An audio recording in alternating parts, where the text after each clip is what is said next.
If you did not hear about Ninja or Team Ninja in the recent years, you missed one of the big breakthroughs of gaming and esports into mainstream.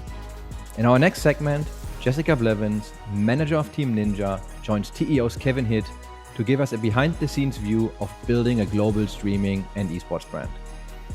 All right. Well, thank you, Chris, for the wonderful handoff. I've got Jessica Blevins with me today talking to all of you about that squirrely blue-haired guy running around with Nerf guns and Adidas and, I mean, you name it, anything else under the sun.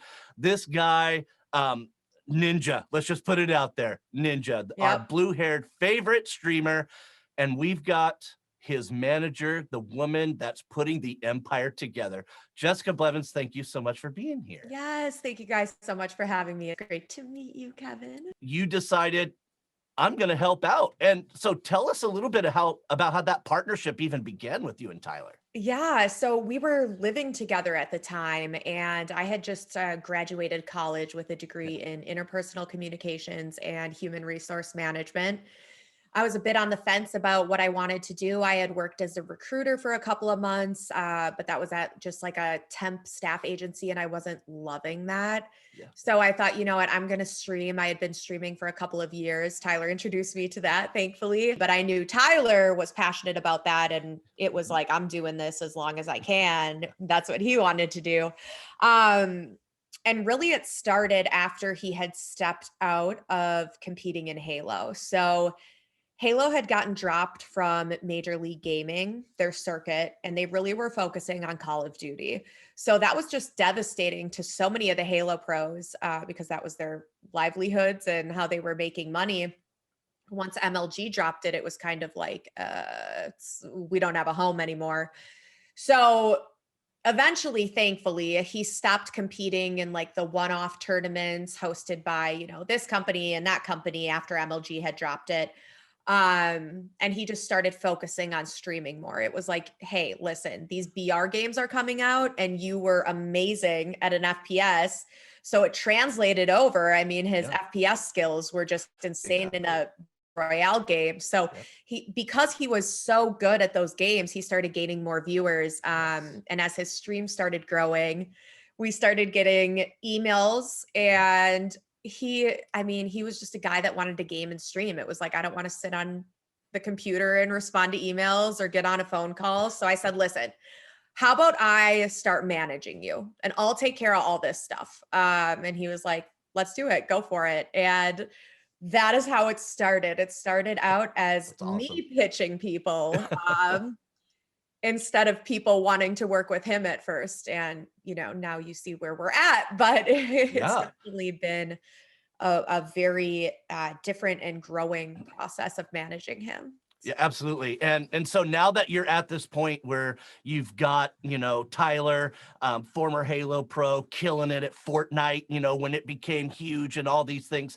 you know, tell us a little bit about, you know, the building blocks associated in building a global streamer and an esports brand. You know, does it talent, charisma, personality, likability? I mean, do all those things come into play when, you know, trying to promote and manage, you know, a person of this caliber? Definitely. And I think it's something to note that he wasn't always of this caliber, right? And we never expected him. And I think this probably goes for most big streamers or YouTubers. They never expect to become global or become the celebrity that they become. You just start doing what you love and you go, hey, I want to grow, I want to be bigger, but you never think you're going to be huge. And that's where we were at with Tyler, right? It was like, let's just focus on the day-to-day. Right now, what we can see and what we know are your numbers are growing on Twitch. These battle royales are becoming increasingly popular.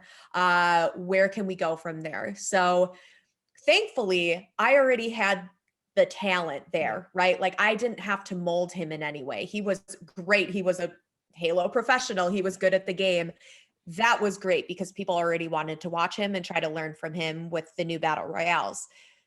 For managing and just trying to grow his brand, a lot of that was just like initially looking around him and going, what companies can we start getting him associated with? Because right now he's flying solo. I mean, if you are a professional player for any team, you represent the organization sponsors. You're never doing your own thing, right? It's just like whoever the org has sponsoring them is what you're wearing on your body, what you're representing.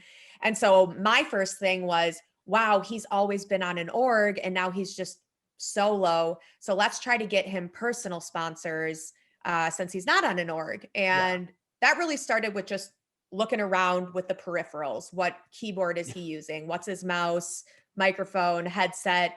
Because those companies were already in the space. As a lot of you guys know, gaming and streaming was kind of a foreign language to a lot of people years ago. And thankfully now it's a lot more common, like, oh yeah, Twitch or stream, and they watch the people play video games. Even the people that still aren't involved in it, they know what it is if you bring it up. But back in the day, I mean, that wasn't true. If I reached out to Mountain Dew and was like, hey, I've got this person I represent that just loves drinking Mountain Dew every day and they get this many viewers, I think still it'd be like, well, we're not even in that space. And that's a lot of what you hear now is, you know, like Adidas, they're getting into this space. They're in this space. And you start hearing about all these brands now that are trying to break into the space because they know how big it is and just, you know, really how much marketing value there is behind it. And so now, you know, you've seen you know, Team Ninja just absolutely exponentially growing, you know, in the space and even encroaching into the straight up entertainment space, right? You know, what are the challenges associated with building such a global streaming and esports? You know, what has been some of the toughest things for you, Jess, as managing this whole Team Ninja empire? I'll start with saying the hardest part is that like we've been the first. So being the pioneers, there was nobody that we could look to for answers on what worked, what was the right thing to do, what we should do. And we were and still are so young. But I mean, when I started managing Tyler, I think I was probably 23 and he was 24. As a young adult that already just doesn't know a ton of things, right? I'm out of college just trying to learn everything. And then I'm thrown into this world of getting on calls that progressed into gigantic companies and huge conversations. You know, that's been a challenge, but also part of the brand. Like we started as Ninja being the first and being the groundbreaker, and we want to make sure that we keep his brand that way. So talking about getting into entertainment, it's been new. I have many calls every single week with a lot of different production animation companies. I think people would be shocked and probably will be shocked to see the amount of things that Tyler's going to be getting into in the entertainment space. But it's a grind, it's a hustle. I am just learning about that space. Thankfully, with all the calls I have every week, I'm learning a lot. But you know, we just want Tyler to be the first. So let's have him do it before somebody else does in this space. And we've had the stream numbers, we've had the amazing milestones, you know, the first shoe in the space pretty much. I think there was maybe somebody who had done a collab or something prior, but it wasn't like a big sponsorship deal. And that leads me to another challenge that we've had, going from, all right, here's his numbers, he can make money off of representing a company, to, all right, now you're big enough, let's build your brand. Let's not just have you be a brand ambassador, right? Affiliate codes out the door. That's not even a question when you get to a certain point, but that's where a lot of people start, right? Like you love to say, hey, I've got an affiliate code with G Fuel, for example, just to be associated with a brand and a company that's big. A lot of people jump at that. So it works out for people like G Fuel who get really, really good mass marketing off of it. And then these creators also can make some money if they promote it and people use their code. But we said, no, we're not doing affiliate codes anymore. That's out the window. Like there's got to be a flat fee because there's so many eyes. The metrics are there. It just would make no sense to do that stuff anymore. And then going from the monthly fee, like, hey, let's, you know, work together and cross promote and be in business with each other, to what's going to be the next groundbreaking. Now we're doing something like when Adidas was talking with us, so was Nike. And this is something that we've never spoken about before. And that in general, it was like the fact that a company of that size and a shoe company even wanted to work with Tyler was huge. And we're like, oh my God, can you believe this? We felt so blessed and grateful. And now we're making a choice between two powerhouses that are both amazing brands. It's like, and again, we never even thought we'd get to this point. So, you know, at one point, just as a husband and wife, we sit back and we're like, can you believe this? This is insane. And then you get to the business aspect and you go, well, we've got to make a decision. So how are we going to choose between Adidas and Nike? And I will say that the big decider there was, of course, it wasn't me directly talking with the companies. It was the agency that we worked with at that time. So this is all, you know, what I heard. But Nike had said they were so extremely interested in working with Ninja, but they could not promise a Ninja shoe. Whereas Adidas said, listen, we'll give you a Ninja shoe for sure. Minimally one. And we were like, minimally one Adidas shoe, like Adidas worldwide Ninja shoe. That's where you go if you want to build your brand. So when it comes down to it, at that point, it wasn't about money. It wasn't about any of that. It was, we want him to be the pioneer. We want to keep growing his brand. We want him to be a global sensation. Keep that up. Having a shoe with Adidas, that's where it's at. That's where you grow your brand. So same with Red Bull, you know, you're going to be on a can of Red Bull that's going to be worldwide. That's growing the brand. And those are the kinds of deals that you start to make and you look outside of the money. You know, you want that there too. Of course, you always want to keep that in your mind, but it starts to be more of a, what's a brand play?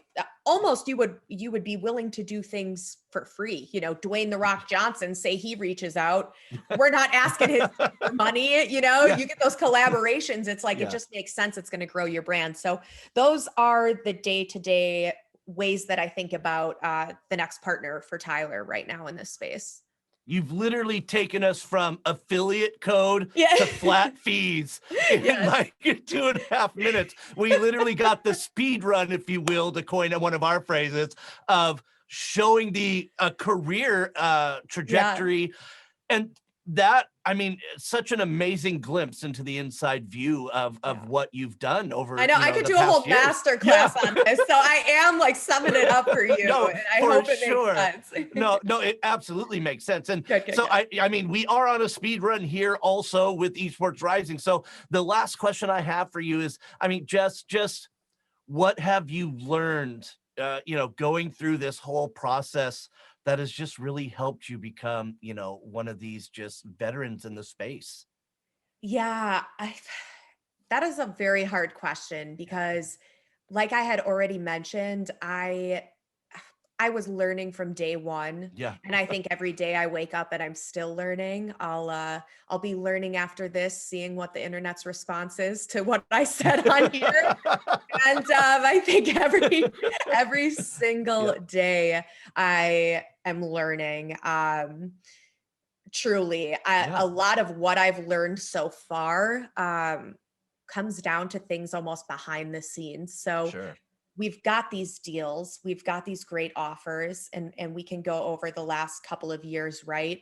But then there's the contract phase, and there's been a bit of uproar in the community off certain people and certain orgs and how their contracts were structured. And one of the first things that I thought was, we need a lawyer and we need one that knows what we're doing. And I think a little bit behind the scenes, those things, and that's what I tell our good friends right now that are also big streamers and big content creators that are growing brands. You know, I'll speak with them when we hang out and I say, you have to have your lawyer looking over everything. You have to have a good accountant. And you have to be okay second guessing a big company. If something maybe doesn't sit right, like you don't just sit back because it's like, oh, I don't want to make them mad. I don't want to lose this deal. Like you have to have that super open, clear communication. So you know exactly what you're getting into. Because you want to hope that everybody has your best interest in Absolutely. mind, but it's the world of business, and that person and that company is always going to probably be for them first. So Yeah. you got to be looking out for yourself. And I would say just that's what I've learned. That is perfectly put. Yeah, thank you. You can help others, but you need to just make sure you're looking out for you and your brand, right? Yeah, And so exactly.